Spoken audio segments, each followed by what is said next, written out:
Yes, guys, welcome back to the Watford Way. Today it's your Norwich City preview. Big thanks to Jacob from the Canary Cast podcast. I'll leave their link in the description below so you can go and check out their preview for the game.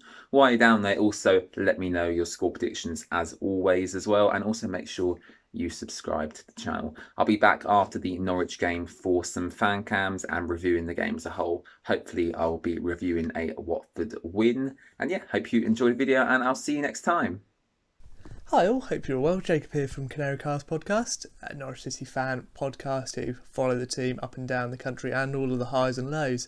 It's been a real pleasure to be asked on today to talk about Norwich and Watford. Really big game at the bottom, probably bigger for you now than us, unfortunately. But yeah, really looking forward to watching the game and seeing what happens. Really surprised to see Watford where they are, to be honest with you. Really am surprised because the team looks solid from the outside. Looking in, just looks like you haven't really got a goal scorer. Obviously, I know Troy Deeney is a big player for you in the dressing room and big influence outside, kind of promoting Watford. But is he really a Premier League striker that you need to be relying on? I'm not so sure, to be honest with you. Looking at kind of other aspects of your team, I really like Abdoulaye Doucouré. I think he's a player who can definitely play in the top six.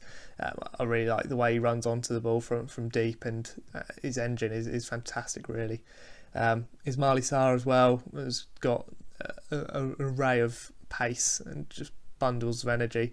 Does look a bit like Bambi on ice at times when he is kind of trying to deliver a ball or shoot at goal, but has been effective at times. And yeah, they're both real threats. I'd say, to be honest, your biggest threat is your set pieces and Craig Dawson in particular.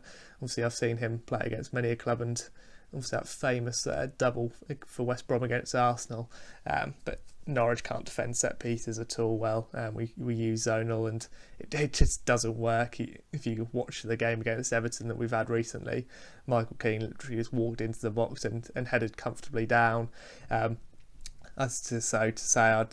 I was having a cheeky flutter on the game, it would be to have Craig Dawson to score any time, to be honest, because we just can't defend set pieces at all well.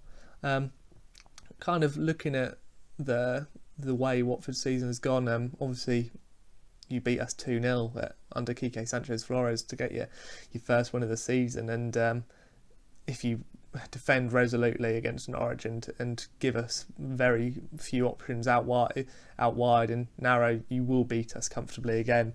Obviously Nigel Pearson in charge now. I really like the way he's brought in before lockdown. I thought he was getting good results, especially against Villa and Liverpool. I was really impressed with the structure and the way you took your chances. But since lockdown, again, very similar to us, you seem to have just kind of gone off the boil a little bit, that the players don't look fit, and there just seems to be a bit of disorganisation there. It could really be interesting that both teams are so out of form, it could just go into a dull 0-0. But we'll wait and see.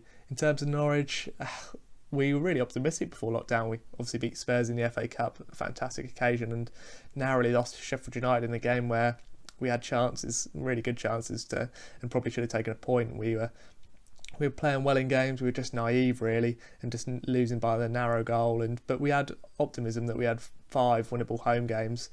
But since lockdown has finished and the season has restarted, we've been appalling in terms of fitness and just application, really. There's been no real desire to come from behind. We haven't picked up a single point from losing positions this season, but the performances since lockdown have just been awful, and I think our fitness has really just been hit. I'm not too sure why, but there feels like there's something going on there where the squad is not in the correct harmony at the moment, and it will show on Tuesday. I think, again, Watford really have a fantastic chance in terms of picking up 3 points here. We couldn't be any lower, to be honest with you.